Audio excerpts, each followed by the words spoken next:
Hello my friends, and today the activity along the front line is so high that several directions can be considered the hottest, but we'll start with Kharkiv because here the occupiers are hidden towards the outskirts of Kharkiv, and many have said it's a maneuver, a distraction from the Pokrovsk direction, but it seems they really want to reach Kharkiv because after yesterday's significant advancement in the Hleboke and Lukyantsy areas, the Russians are storming Liptsy, and several groups are moving towards Slobozhansk. And this indicates that battles are already raging just 13.5 kilometers from Kharkiv. So friends, this is no joke and the distance is very short, and if the Russians manage to secure their positions here, their artillery will reach the outskirts of Kharkiv. Moreover, the situation near Vovchansk is not easy, and here the occupiers continue to actively storm the city, trying to advance from two sides. And the Ukrainian Armed Forces report that yesterday evening the Russians came both in foot groups and in tanks. But the Ukrainian Armed Forces are doing everything possible to help the defense, and street battles are ongoing. And additionally, the occupiers continue their attacks on the village of Starytsia. And in this way, they want to capture the entire border territory, creating a buffer zone so that sabotage and reconnaissance groups no longer infiltrate into Belgorod region. And overall, so it turns out that from Shebekina, which suffered the most from shelling and assaults by the Russian Volunteer Corps, the Russians managed to push the border of the front line back by 5 kilometers. And now, instead of Shebekina, battles are raging around Vovchansk. And also, so today discussions have begun about the defensive line in the Sumy region, as an increase in Russian activity is expected there too.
And now let's back to the front lines. And here, in the Kupyansk direction, the activity also doesn't cease, and the occupiers are trying to capture Sinkivka, storming with multiple groups simultaneously, but they are not achieving success as before. Also, battles for Ivanivka also continue, and moreover, today attacks in the direction of the village of Pyshane have resumed, and we are still waiting to see how things develop. But all yesterday's attacks were unsuccessful, and the front line remains unchanged. In the area of Svatove, the occupiers continue their attacks on Berestove. They are intensively storming Stelmachivka. also Andriivka and Novoyegorivka. So several groups are breaking through immediately, and the intensity of the fighting is extremely high. So there have been no changes along the front line in the past day, but it's too early to draw conclusions as the battles continue.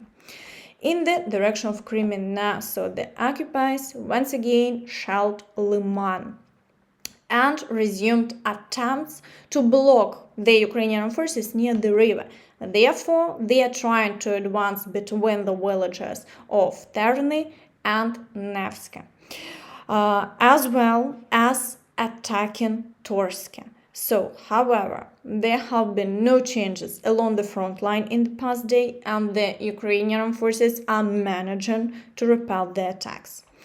In the direction of Siversk, so significant activity continues today. So the occupiers, as before, are pushing towards Verkhnyo-Kamensk, attempting to advance in the areas of Spirne and Rozdolivka. However, they are not achieving any success.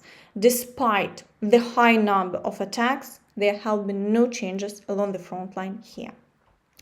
In the direction of Chasiv Yar, so the occupiers have started another route of regrouping. Therefore, at time of creating this video, attacks are being observed in the areas of Klishivka, Andriivka and Kurdyumivka. So consequently, there have been no changes here in the past days, so the Ukrainian forces continue to repel all attacks.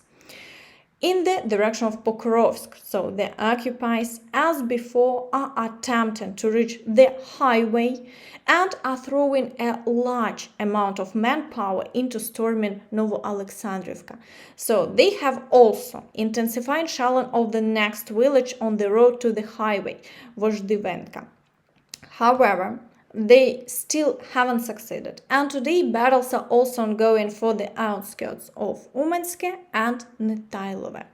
So most of these settlements are already under Russian control, but they are trying to advance further, and the Ukrainian forces are doing everything possible to stop their progress. So there have been no changes in the front line in the past day, although the Russians conducted 31 assaults, which is still a very high number. In the direction of Kurahove, so the Russians conducted 7 assaults and are trying to finally capture Krasnohorivka. So despite the southern part being under their control, they have been unable to capture the northern part for almost a week now, and the fighting continues. So battles are also ongoing in the area of the village of Paraskoviivka, while all attacks near Georgiivka have ceased, and the Russians haven't achieved any success there either. Therefore, the front line remains unchanged in this area today.